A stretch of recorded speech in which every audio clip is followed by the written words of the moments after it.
Hello friends, welcome to my channel. நாம் இப்போது என்ன பார்க்க போகிறோன்னா ஒரு கஷாய டீ தான் பார்க்க போகிறோம். நம்ம சாதாரண டீக்கு பதில் இதை நம்ம ரெகுலராக எடுத்து வருவதன் மூலம் நம்ம தொண்டையில் எந்த கிருமியுமே தங்காது. இப்போ ரீசெண்டாக கொரோனா வைரஸ்லாம் வருதுன்னு வந்துட்டுருக்குது. இப்போ எந்த வைரஸுமே நம்ம தொண்டையில் தங்காமல் இருக்கணும்னா காலையிலேயும் சாயந்தரமும் இந்த டீயை கண்டிப்பாக குடிச்சிட்டே வாங்க. ஆனால் இது வெறும் வயிற்றில் குடிக்கக்கூடாது. ஏன்னா இதில் நம்ம நிறைய இஞ்சி மிளகு இதெல்லாம் சேர்க்குறதுனால வெறும் வயிற்றில் கண்டிப்பாக குடிக்கக்கூடாது.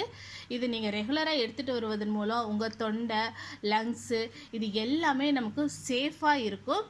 இது எப்படி செய்யலாங்கிறத நம்ம இப்போ பார்க்கலாம். நம்ம 2.5 டம்ளர் தண்ணி வச்சுருக்கோம். இந்த கொஞ்சம் புதினா சேர்த்துக்கிறோம். இஞ்சி ஒரு கொஞ்சம் பெரிய துண்டாகவே நம்ம நசுக்கி இதில் சேர்த்துக்கிறோம். இது கூட ஒரு சின்ன துண்டு பட்டை, 2 கிராம்பு, இது கூட ஒரு அரை ஸ்பூன் மிளகுத்தூள் சேர்க்குறோம். இந்த மிளகுத்தூள் ரொம்ப காரமாக இருக்கும். உங்ககிட்ட இருக்கிற மிளகுத்தூள் எப்படி இருக்குன்னு பார்த்து சேர்த்துக்குங்க.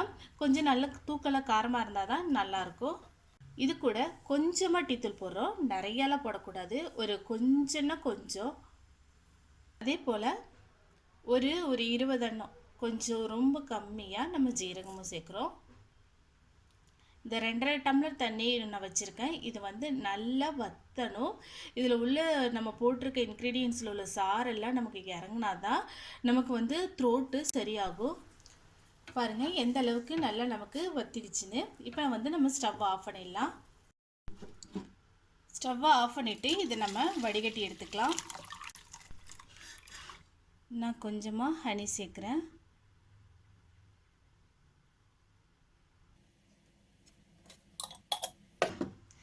தேன் அப்படி இல்லைன்னா நாட்டு சக்கரை சேர்த்துக்குங்க. கண்டிப்பாக ஒயிட் சுகர் சேர்க்கக்கூடாது.